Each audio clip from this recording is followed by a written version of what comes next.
Bonjour. Aujourd'hui, dans cette vidéo-là, on va parler de l'incertitude et on va aborder la notion de chiffres significatifs. Les objectifs, il y en a plusieurs, mais vous allez voir qu'ils se font relativement rapidement. Comprendre la signification de ce qu'est une incertitude. Ensuite, distinguer l'incertitude absolue et l'incertitude relative. Appliquer les normes relatives au nombre de chiffres significatifs. Donc, quand on va écrire une valeur numérique, il y aura certaines normes à respecter. Utiliser les incertitudes pour déterminer si un écart est acceptable ou non. Et en terminant, discuter de la précision et de l'exactitude d'une mesure. Donc, il y en a beaucoup, mais vous allez voir que chacun d'eux n'est pas nécessairement très long. Donc, je commence avec cette photo-là, belle photo d'automne. Vous reconnaissez probablement cette montagne-là. C'est le Mont-Royal. Alors, pourquoi je vous mets cette photo-là? Ben, c'est beau, c'est un beau paysage, mais aussi parce que ça va nous permettre de comprendre qu'est-ce que c'est que la notion d'incertitude. Donc, en faisant quelques recherches, les géologues, les scientifiques affirment que l'âge de la montagne, cette montagne-là, s'est pas formée l'année passée, là, il y a de cela 120 à 140 millions d'années. Ça, c'était pas mal pendant le temps des dinosaures. Alors, vous remarquez qu'il n'y a pas une date précise. Je ne suis pas en train de vous dire que ça s'est formé il y a exactement un lundi, il y a 128 millions d'années. Non, il y a une certaine plage de valeurs possibles. Et donc, on donne un intervalle de valeurs possibles habituellement quand on a une étude, on a une théorie, donc on donne un intervalle de valeurs possibles à notre résultat. Et en science, on va noter la valeur de cette manière-là. Donc, si on vous demande quel est l'âge du Mont-Royal, vous pouvez répondre entre 120 et 140 millions d'années, mais on pourrait aussi répondre 130 plus ou moins 10. Donc, c'est une manière plus courte et plus élégante de dire la même chose, et c'est cette notation-là qu'on va utiliser. Qu'est-ce qu'on a là-dedans? On a d'une part un chiffre, le premier chiffre ici, qui est notre meilleure estimation. Ben, comment je l'ai obtenu ici? Ben, j'ai tout simplement pris, dans ce cas-là, la moitié entre les deux. 120, 140, la moitié, c'est 130. Plus ou moins 10 millions d'années, donc le 10 représente mon incertitude absolue. Donc, pourquoi je dis une incertitude absolue? Ben, c'est parce qu'elle a les mêmes unités que ma mesure ici. Donc, 130 plus ou moins 10. Donc, j'ai une meilleure estimation de 130 avec une incertitude de plus ou moins 10 millions d'années, ce qui m'amène justement dans la fourchette de 120 à 140 millions d'années. Alors, notre incertitude absolue, donc si j'ai une valeur A quelconque, une mesure A quelconque, je vais noter de cette façon-là. Donc, A, c'est notre meilleure estimation et delta A, ce qu'on nomme ici delta A, c'est l'incertitude absolue. Donc, en général, la plupart des valeurs comportent une incertitude. Je vous donne deux exemples. La constante des gaz parfaits dans l'équation PV égale nRT. Donc, on sait qu'on a une constante R qui vaut à peu près 8,31, mais en réalité, elle a plus de décimales et elle a même une incertitude. Donc, sur la dernière décimale ici, j'ai une incertitude de plus ou moins 0,0, en tout cas, 8. Donc, je n'ai pas compté le nombre de zéros, là, mais vous voyez qu'il y a un petit intervalle de valeurs possible pour la constante des gaz parfaits. La même chose pour la masse de l'électron. Donc, il y a plusieurs décimales, mais il y a un intervalle de valeurs possibles. Donc, la dernière décimale, les derniers chiffres ici peuvent varier légèrement. Dans une incertitude absolue, l'incertitude absolue a toujours les mêmes unités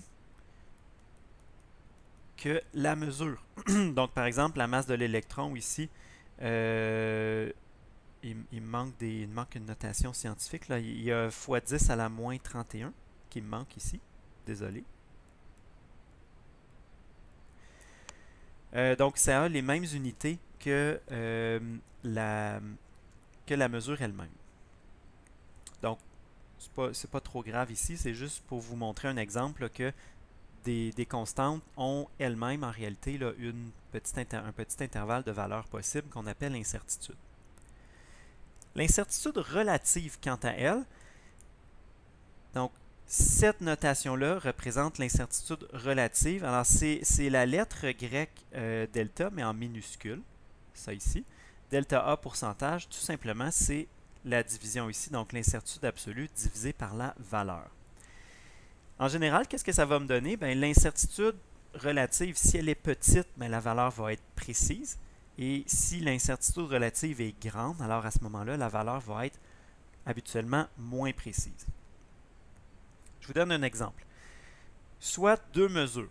Donc, j'ai pris une mesure ici, 1 mètre plus ou moins 0,01 mètre, donc 1 mètre plus ou moins 1 centimètre. C'est donc 1 cm l'incertitude absolue. On peut penser que c'est une mesure qui a été faite, par exemple, avec une règle graduée au centimètre près. L'autre mesure, B, c'est 1000 mètres plus ou moins 1 mètre. Donc, j'ai mesuré 1 km avec une précision de 1 mètre. La question ici, quelle mesure est la plus précise? Donc, il faut faire attention. Je reviens à ma diapositive d'avant. C'est l'incertitude relative qui m'informe sur la précision de la mesure. Donc, ce serait faux de conclure que, comme ici, on a mesuré au centimètre près, la mesure A est nécessairement plus précise. Ce n'est pas vrai. Qu'est-ce qu'on va faire? C'est qu'on va aller calculer l'incertitude relative de chacune. Donc, delta A en pourcentage pour la mesure A, c'est l'incertitude absolue de A divisée par la mesure A. Donc, on a 0,01 mètre divisé par 1 mètre. Vous voyez que les unités ici vont s'annuler. Je peux multiplier par 100 pour l'exprimer en pourcentage. Et on a donc ici 1%. Donc ça, c'est pour la mesure, l'incertitude relative de A. Pour B, donc même principe, delta B pourcentage, donc delta B sur B. L'incertitude absolue, c'est 1 mètre sur 1000 mètres, qui est la mesure. Je multiplie par 100 et on voit qu'on a ici 0,1%. Alors oui, 1 cm, c'est plus petit qu'un mètre, mais je vous rappelle que quand on veut comparer des précisions, on va comparer les incertitudes relatives. Et donc, à ce moment-là, la mesure B est la plus précise, car son incertitude relative est la plus petite. 0,1%, c'est plus petit que 1%, donc c'est plus précis. Chiffre significatif. Qu'est-ce qu'un chiffre significatif? En fait, on va plutôt définir ça, ce qui va nous intéresser, c'est plutôt le nombre de chiffres significatifs qu'on a dans une valeur. Comment je fais pour les compter? La manière la plus simple, c'est pas mal celle-ci, c'est que le nombre de chiffres significatifs, je compte le premier différent de 0 ainsi que tous ceux qui sont à sa droite. Voici des exemples. 643, combien y a-t-il de chiffres significatifs? Le premier différent de 0, 6. Donc, un chiffre significatif plus tous ceux à sa droite, 2, 3. Donc, j'ai 3 chiffres significatifs ici. Donc, CS, c'est l'abréviation pour chiffre significatif. Dans 0,06, le premier chiffre différent de 0, c'est lui. Donc, un chiffre significatif. Et tous ceux à sa droite, il n'y en a aucun à sa droite. Donc, j'ai un seul chiffre significatif ici.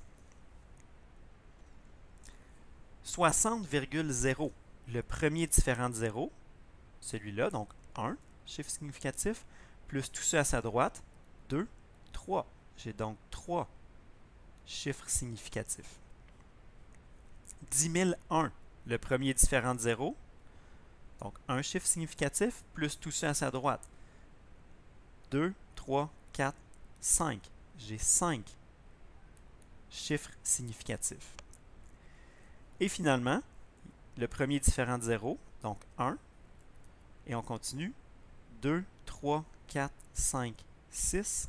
J'ai 6 chiffres significatifs dans cette dernière valeur-là. Généralement, plus on a de chiffres significatifs, plus c'est une mesure qui est précise. Donc, si on a un seul chiffre significatif, la mesure habituellement est moins précise que si on en a 2, 3, 4 ou 5. Une petite subtilité, c'est la suivante. Exemple, 10 000.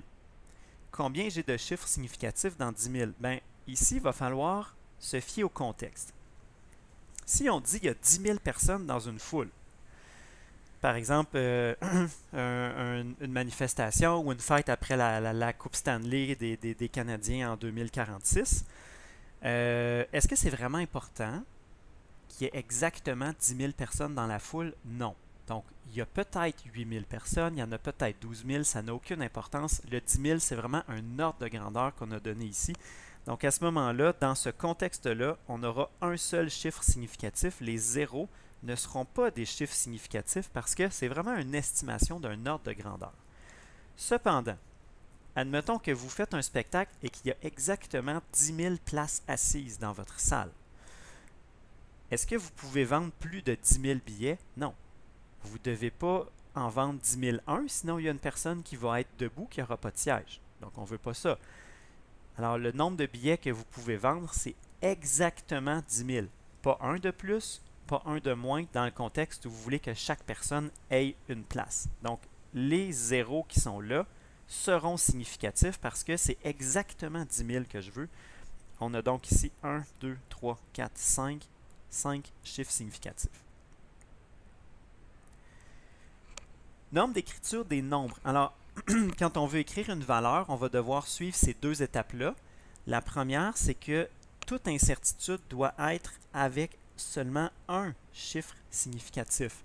Alors ça, c'est important de bien comprendre. L'incertitude, c'est une estimation d'un intervalle de valeurs possibles. Donc, ce n'est pas nécessaire de lui donner une précision illimitée. Donc, on va limiter la précision à un chiffre significatif pour l'incertitude. Ça, c'est ma première étape.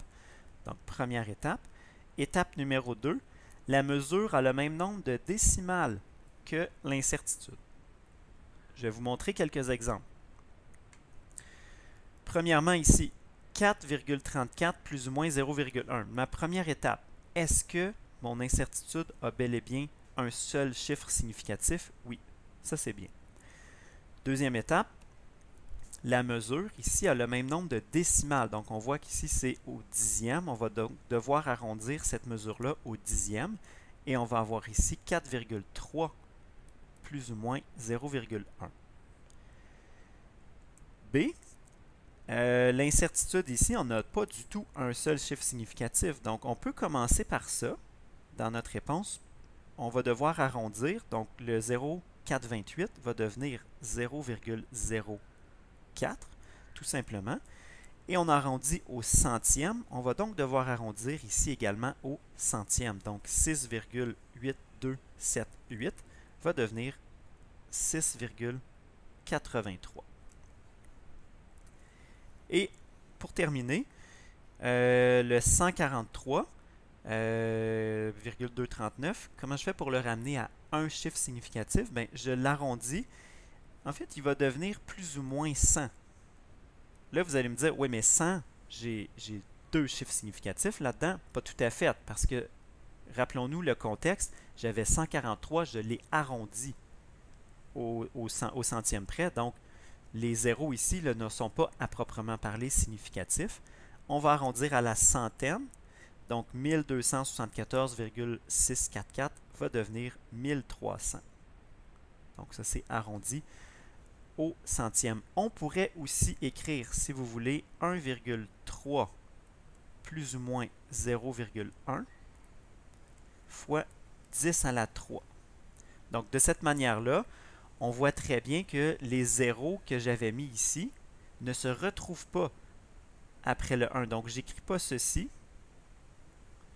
Okay? Donc, ce n'est pas ça qu'on écrit parce que les zéros qui sont là n'étaient pas des chiffres significatifs. Je ne les retrouve pas dans la notation scientifique. Déterminer si un écart est acceptable. Alors, la règle est la suivante. L'écart entre la valeur expérimentale et la valeur attendue, ou encore l'écart entre deux valeurs, va être acceptable si la condition suivante est respectée. L'écart entre les deux valeurs est plus petit ou égal à la somme des incertitudes. Donc, j'additionne les incertitudes de chacune de ces valeurs-là. Je vérifie si c'est plus grand que l'écart. Dans le cas contraire, l'écart ne sera pas acceptable. Exemple. on détermine la valeur de G. Ça ici, c'est l'accélération gravitationnelle. Ça va revenir souvent, souvent dans le cours de mécanique. C'est la constante d'accélération 9,1 mètres par seconde carré. On va dire qu'il y a une incertitude à cette valeur-là. Donc, je m'attends, la valeur théorique attendue est la suivante. 9,8 plus ou moins 0,1 mètre par seconde carré. Ça, c'est ce que je voudrais que mon expérience donne. Ben, je fais une expérience, disons, pour mesurer la valeur de G. Ma première expérience donne ceci, 9,00 plus ou moins 0,09 mètres par seconde carré. Ceci n'est pas acceptable. Donc, si je regarde l'écart entre les deux, 9,8 moins 9,00, on a 0,8. Donc, ça, c'est l'écart. Et la somme des incertitudes, je vais utiliser l'abréviation delta ici pour signifier les incertitudes, 0,1 plus 0,09, on a ici 0,19. Donc, l'écart entre les deux valeurs est 0,8. La somme des incertitudes est seulement 0,19. C'est plus petit. Ce n'est donc pas acceptable. Si je retourne à ma diapo ici, il faut que l'écart soit plus petit ou égal à la somme des incertitudes. Et dans ce cas-là, on voit que l'écart, 0,8, malheureusement, il est plus grand que la somme des incertitudes. On va y aller avec une autre expérience, l'expérience B. Supposons que j'utilise une autre façon pour mesurer la constante gravitationnelle. Ça me donne 10 plus ou moins 1. Là, c'est acceptable. Regardons l'écart. Donc, l'écart entre les deux, je vais soustraire le plus grand moins le plus petit. Donc, 10 moins 9,8, 0,2. La somme des incertitudes, 1 plus 0,1, on a 1,1. Donc, l'écart est plus petit que la somme des incertitudes. Et ça veut donc dire que j'ai un écart acceptable. Donc, laquelle des deux expériences confirme la théorie? Ben, ce n'est pas l'expérience A, c'est uniquement l'expérience B, car c'est elle qui a seulement elle un écart acceptable. Mais est-ce que ça m'indique nécessairement laquelle est la plus précise? Pas tout à fait. Regardez bien. Rappelez-vous qu'une précision est liée à une incertitude relative. L'incertitude relative, hein, c'est l'incertitude absolue divisée par la valeur. Donc, on a déterminé la valeur de G par les deux expériences. Alors, l'expérience A qui donne ceci. Quelle est la précision de cette expérience? L'incertitude relative, je vais mettre ici delta A en pourcentage. Donc 0,09 sur 9. On va le multiplier par 100 pour l'obtenir en pourcentage. On a 1%. Donc l'incertitude relative est de 1%. L'expérience B, pour trouver l'incertitude relative, 1 sur 10. On n'oublie pas, on multiplie par 100 si on veut l'avoir en pourcentage, on a 10%. Donc, laquelle des expériences est la plus précise? Ce sera l'expérience A. L'expérience A, elle est plus précise parce que j'ai 1% d'incertitude relative. Mais laquelle est exacte? Donc, laquelle me donne un écart acceptable? On se rappelle que c'est l'expérience B. Parce qu'elle est plus proche de la valeur attendue, parce que l'écart est acceptable. Donc, une mesure est exacte si son écart avec la valeur attendue est acceptable. Donc, ici, on a déterminé la valeur de G par deux expériences. Donc, la valeur attendue est ceci. Donc, l'expérience A, ici, me donne 9 plus ou moins 0,09. L'expérience B, 10 plus ou moins 1. Comme on avait déterminé, c'est seulement celle-là ici qui a un écart acceptable. Celui-là ici n'est pas acceptable. Alors, l'expérience B est la plus exacte car l'écart est acceptable. Toutefois, on se rappelle qu'elle est moins précise. Donc, son incertitude relative est de l'ordre de 10%. Et celle-là ici, son incertitude relative est de l'ordre de 1%. Donc, elle est moins précise. Alors, vous voyez qu'il y a quand même une optimisation à faire. Votre expérience, c'est sûr que vous pourriez avoir une énorme incertitude absolue. Par exemple, j'aurais pu avoir 5 plus ou moins 5.